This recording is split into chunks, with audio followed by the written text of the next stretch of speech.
IMF programme Pakistan की जरूरत आखिरी प्रोग्राम तब होगा जब हम मुश्किल फैसले करेंगे। वजीर खजाना मोहम्मद औरंगजेब की प्रेस कॉन्फ्रेंस। कहा महंगाई 6 दहाइयों की कमतरीन सतह 0.7% पर मौजूद। शराय सूद में मजीद कमी की गुंजाइश है। जून तक ज़र मुबादला के ज़खायर $13 अरब से जायद होंगे। अफरात ज़र में मुसलसल कमी और रुपए के कदर मुस्तहकम हुई। रवा माली साल मुआशी ग्रोथ 3% रहने का इम्कान है। टैक्स निज़ाम में इस्लाहात ला रहे हैं।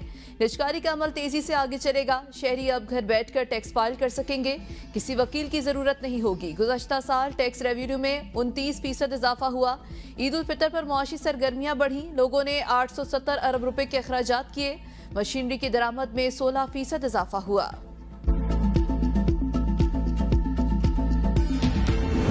दौरा पाकिस्तान पर मौजूद IMF का वक्त 30 महकमों के साथ कारकर्दगी बेहतर बनाने के लिए मुज़ाकरात करेगा। ज़राए वज़ारत खजाना के मुताबिक वक्त गवर्नेंस और बदउनवानी की तशखीसी जायजे की तैयारी के लिए इब्तदाई काम मुकम्मल करेगा। मिशन का मकसद 6 बुनियादी रियासती अफ़ाल में गवर्नेंस और बदउनवानी के खतरात के इब्तदाई जायजा लेना है। मालियाती शोबे की निगरानी, मार्केट ज़वाबित, कानून की हुक्मरानी और एंटी मनी लॉन्ड्रिंग इकदाम शामिल हैं। वफ़द बैंकिंग सेक्टर और कंस्ट्रक्शन के शोबे में मुसाबकत का भी जायजा लेगा।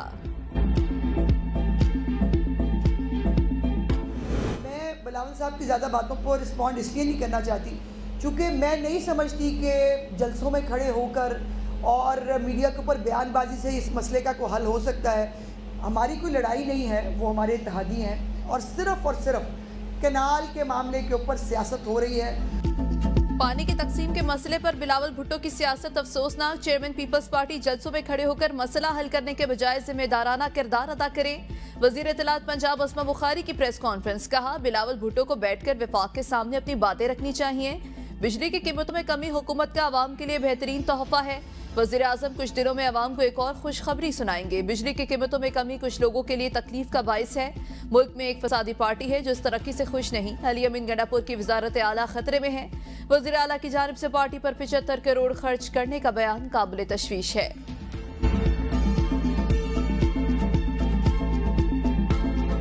अस्मा बुखारी साहबा, आप जैसा शख्स एक मनसब पे बैठ के इस तरह के बयान दे रहा है तो मैं समझता हूँ बहुत अफसोस की बात है। और मैं इसको समझता हूँ कि शायद आप चाहती हैं कि पीपल्स पार्टी फेडरल गवर्नमेंट के साथ किसी क्लैश में आए, या ये आपका कोई एजेंडा हो सकता है। पीपल्स पार्टी कैनालों पे सियासत नहीं कर रही है। पीपल्स पार्टी किसी भी सूरत में ये कैनाल्स बनने नहीं देगी। केनाल्स पर पंजाब हुकूमत वाज़े नहीं कर सकी कि पानी कहां से आएगा। अस्मा बुखारी का बयान अफसोसनाक है कि आपने आइन पढ़ा है, ये सदर का मैंडेट नहीं कि मंसूबों की मंजूरी दें। सीनियर वजीर सिंध शर्जील इनाम मेमन की प्रेस कॉन्फ्रेंस। कहा मीटिंग के मिनट्स में मंजूरी का लफ्ज कहीं भी नहीं। आप सोचे समझें, पढ़ लें, फिर बयान दें। अगर आपके घर में झगड़े हैं तो वहीं तक रखें। कोई अक्लमंद इंसान अस्मा बुखारी जैसा बयान नहीं दे सकता। नून लीग में कुछ ना समझ लोग हैं जो आइन पढ़ते नहीं और बयान दे देते हैं। पंजाब हुकूमत के एजेंडा है कि हम विफाकी हुकूमत की सपोर्ट खत्म करें। पीपल्स पार्टी बेचोड़ सियासत कर रही है, अवामी मफादात के तहफ़्फ़ुज़ करती रही है और मरते दम तक करती रहेगी। हमारा जीना मरना आवाम के साथ है, हम केनाल्स नहीं देने देंगे। KP हुकूमत का फोकस अमन आमा पर होना चाहिए। वज़ीर आला अपने हल्के में नहीं जा सकते। बेअमनी की जिम्मेदार KP हुकूमत है। PTI ने कहा था कि तालिबान की दफातर खुलने चाहिए, इनके साथ दोस्ताना ताल्लुकात हो। शर्जील मेमन ने बैरिस्टर सैफ को भी निशाने पर ले लिया। कहा आप बिलावल पर तनकीद के बजाय अपने सूबे के अमन और अमान पर तवज्जो दें।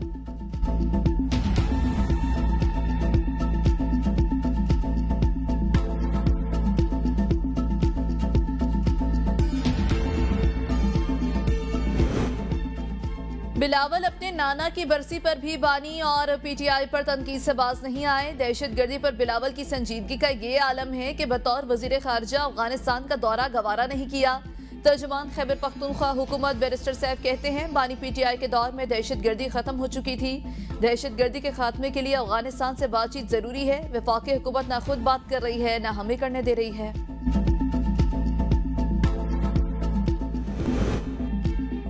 सीरीज हमारे लिए मायूस कुन रही, ये कंडीशन हमारे लिए मुश्किल थी। कौमी टीम के कप्तान मोहम्मद रिजवान की शिकस्त के बाद गुफ्तगू। कहा मुस्बत चीज ये हुई कि बाबर आजम बेहतरीन खेले, सीरीज में 2 सेंचुरियां बनाई। न्यूजीलैंड ने बेहतरीन खेल का मुजाहरा किया, वो हर शोबे में हमसे अच्छा खेले। न्यूजीलैंड ने एशियन कंडीशंस में भी अच्छी कारकर्दगी दिखाई थी।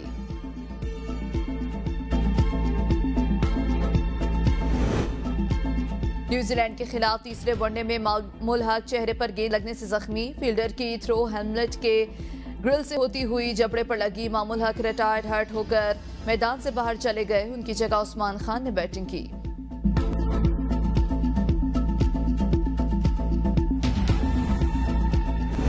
न्यूजीलैंड के कप्तान ने पाकिस्तानी बॉलर्स को धो डाला। ब्रेसवेल ने 40 बॉल्स पर 58 रन की बरकफ्तार इनिंग्स खेली।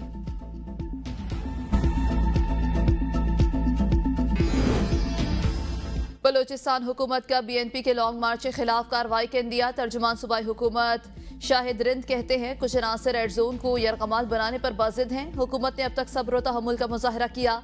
मार्च के शुरा से 2 मरतबा मुज़ाकरात हो चुके। उम्मीद है मसला मुज़ाकरात से हल होगा, लेकिन अगर वो जिद पर कायम रहे तो हुकूमत के पास दीगर ऑप्शंस भी मौजूद हैं। हमने इन्हें शाहवानी स्टेडियम सरियाब रोड तक आने की इजाजत दी, लेकिन वो इस पर आमादा नहीं हुए। सूबे में इस वक्त दफा 144 नाफिज है। खिलाफ वर्जी की सूरत में कानून अपना रास्ता लेगा। सरदार अख्तर मेगल की कारकुनान को आज लखपास पहुंचने की हिदायत। बीएनपी का कोयटा की जानिब लॉन्ग मार्च का ऐलान। पार्टी BYC के तमाम रहनुमाओं की रिहाई का मुतालबा कर रही है।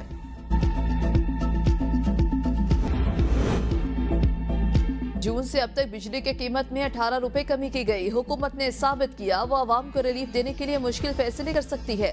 वजीर सेहत मुस्तफा कमाल की मीडिया से गुफ्तगू। कहा IMF की शराइत पर हम अपनी मर्जी से 1 रुपया भी कम नहीं कर सकते थे।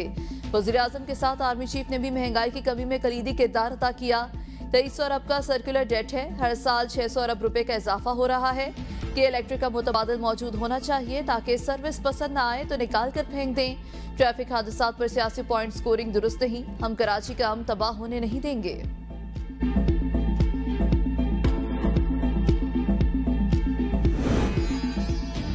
मौजूदा हुक्मरान अवाम के वोटों से नहीं आए। जो इक्तदार में हैं उनके पास मसाइल का कोई हल नहीं। तरक्की का सफर तजर्बाकार क़यादत के बगैर मुमकिन नहीं।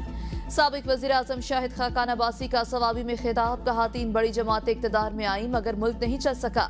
अवाम नहीं क़यादत नाकाम हुई। खैबर पख्तूनख्वा में 12 साल से एक ही पार्टी बरसरे इक्तदार, मगर सवाबी आज भी अदम इस्तेहकाम का शिकार है। अवाम को मुआशी दलदल से निकालने के लिए आइन और कानून का रास्ता अपनाना होगा।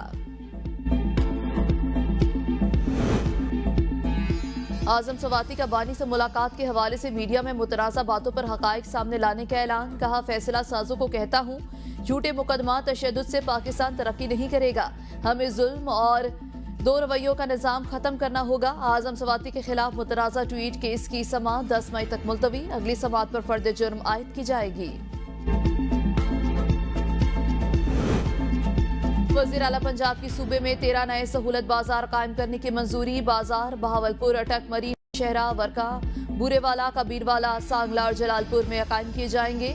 बाजारों की शमसी तवानाई पर मुंतकली के लिए 69 करोड़ रुपए के फंड्स की भी मंजूरी। सहूलत बाजारों के ज़ेरे तकमील प्रोजेक्ट्स के लिए अगस्त की डेडलाइन मुकर्रर। मरियम नवाज ने कहा कि मंसूबे का मकसद कमजोर और मुतवसत तबके को अशिया खुरनोश कम निर्खों पर फराहम करना है। नवाज शरीफ के विजन के तहत महंगाई का खात्मा किया जा रहा है।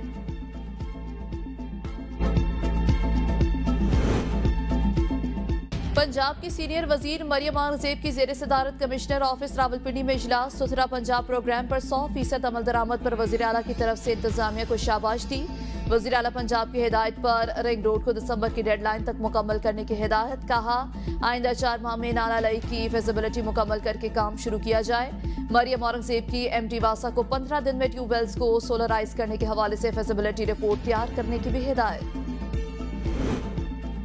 पाकिस्तानी आज़मीन हज का पहला काफिला 1 मई को सऊदी अरब पहुंचेगा। हज ऑपरेशन 30 दिन तक जारी रहेगा। 30 मई को आखिरी हज पर परवाज सऊदी अरब पहुंचेगी। रवां साल 1,79,000 पाकिस्तानी फरीज़ा हज अदा करेंगे। पाकिस्तानी आज़मीन हज की मुंतकली 5 फ़ज़ाई कंपनियों के जरिए होगी। निजी स्कीम के तहत हाजियों के बर वक्त इंतजामात और सऊदी पॉलिसी फॉलो न करने पर वज़ीर आज़म का नोटिस। तहक़ीक़ात के लिए 3 कामरान कुरैशी के खिलाफ नाजायज असलहा और मुनशियात बरामदगी का केस। कराची सिटी कोर्ट की पुलिस को 10 अप्रैल तक चालान जमा कराने की मोहलत। पुलिस ने बताया कि कामरान कुरैशी से स्नाइपर राइफल समेत भारी मिकदार में गोलियां बरामद की गई।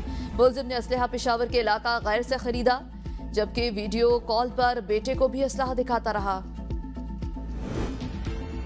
पंजाब के मुख्तलिफ इलाकों से 260 गैर कानूनी रिहाइश पजीर अफगान बाशिंदों को आज तुरखम बॉर्डर से डिपोर्ट किया जाएगा। महकमे दाखिला के मुताबिक 260 गैर कानूनी अफगान बाशिंदे खैबर पख्तूनख्वा पहुंचाए जाएंगे। ओकाड़ा से 41, साहिवाल से 46, बहावलपुर से 47, रहीम खान से 54, और ननकाना साहब से 18 गैर कानूनी रिहाइश पजीर अफगान होल्डिंग कैंपस मुंतकिल।